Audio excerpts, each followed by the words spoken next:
সুখেন্দু শেখর রায়, সুস্মিতা দেব, প্রকাশজি বড়াইককে দলে নেওয়ায় এবং তাদের রাজ্যসভার উপনির্বাচনে প্রার্থী করার পর বিজেপির নিচু তলার একাংশের মধ্যে একটা ক্ষোভের সৃষ্টি হয়েছে বলে মনে করছেন কেউ কেউ। আর এবার সেই বিষয়ে মুখ খুললেন বিজেপি নেতা নিখিল রঞ্জন দে। আজ তাক বাংলাকে একটি এক্সক্লুসিভ সাক্ষাৎকারে নিখিল বাবু জানিয়েছেন যে উচ্চশিক্ষিত সন্তানরা যখন বাবা মাকে দেখে না, তারপরেও চোখের জলে বাবা মা সন্তানদের আশীর্বাদ করেন।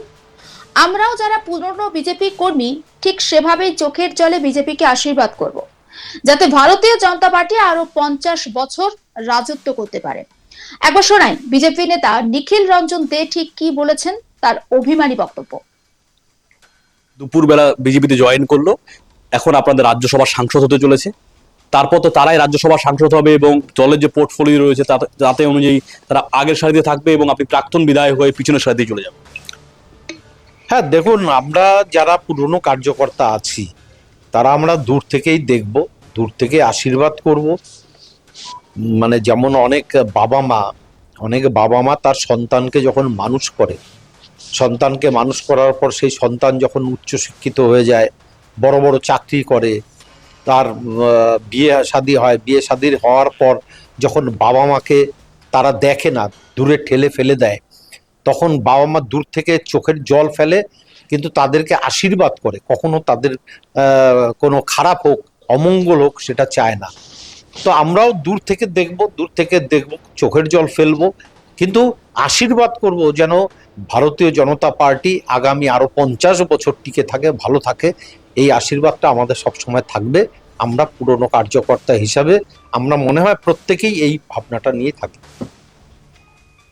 বক্তব্য শুনলেন এই বিজেপি নেতা। আরো বলছেন, বিধানসভায় ফের দলের টিকিট না পেয়ে তা দুঃখ হয়নি, কিন্তু তৃণমূল ছেড়ে আসা নেতা নেত্রীদের দলের টিকিট দেওয়ায় তিনি ব্যথিত। তার প্রশ্ন, আমাদের দলে কি এদের তুলনায় কোনো যোগ্য লোক বা শিক্ষিত লোক নেই? নিখিল রঞ্জন দে কার্যত বলেছেন, কয়েকদিন আগেও প্রকাশজি বড়াইক বিজেপি কর্মীদের অসমে যাওয়ার রাস্তা বন্ধ করে দিতে চেয়েছিলেন, এবার তাকেই টিকিট দেওয়া হলো। দুপুরের পর দলে যোগ দিলেন আর সন্ধ্যের পর রাজ্যসভা টিকিটও পেয়ে গেলেন। এইরকম যদি চলতে থাকে তাহলে তৃণমূলের কাটমানিখোর নেতারা বিজেপির তো বড় বড় নেতাদের টাকা দিয়ে দলে ঢোকার চেষ্টা করবেন।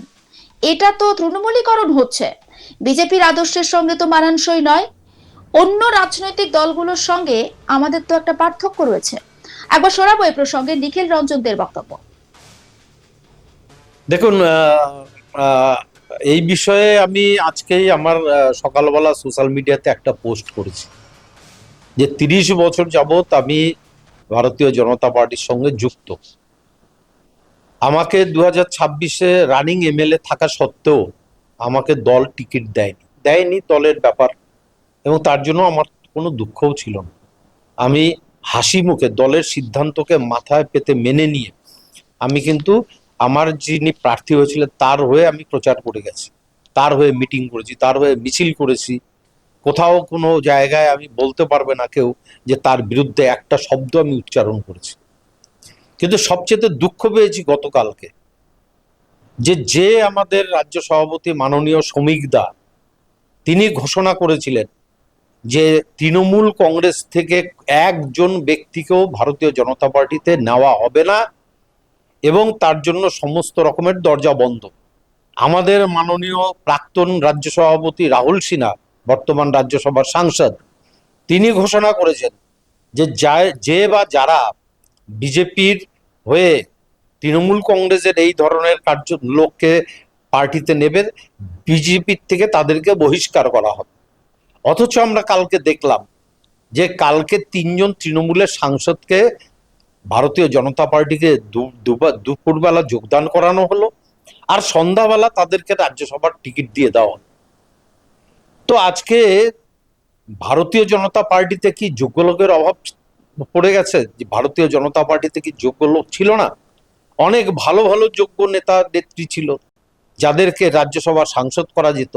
যেহেতু রাজ্যসভার সাংসদ এমএলএরা তাদের ভোট দিয়ে জেতান, আর আমাদের যে এমএলএ সংখ্যা গরিষ্ঠ রয়েছে তাতে করে 3 জন অনায়াসে জিতবেন।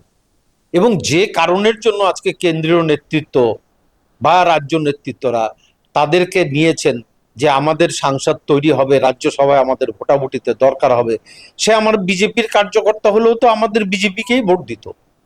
সেই জায়গায় আমার দুঃখ, সেই জায়গায় আমার এখন কেন্দ্রীয় নেতৃত্ব, রাজ্য নেতৃত্ব কি ভাবছেন, কেন তারা নিয়েছেন সেটা তারা বলতে পারবেন। কিন্তু এই যে পুরনো দিনের কার্যকর্তা, পুরনো দিনের যারা কর্মীরা, আজকে তারা ব্যথিত, তারা আজকে হতাশাগ্রস্ত যে যে পার্টির কার্যকর্তা বা যে পার্টির লোকদের দ্বারা আমরা আক্রান্ত হলাম, যাদের দ্বারা আমাদের বাড়িঘর ভাঙচুর হলো, যাদের দ্বারা আমরা জেল খাটলাম, আর সেই সমস্ত লোকরা এসে আমাদের মাথার উপর বসে যাবে আর তাদের নির্দেশ আমাদেরকে মানতে হবে, এটা আমি অন্তত কোনো মতে এতদিনের পুরনো কার্যকর্তা হিসাবে মন থেকে মেনে নিতে পারছি না।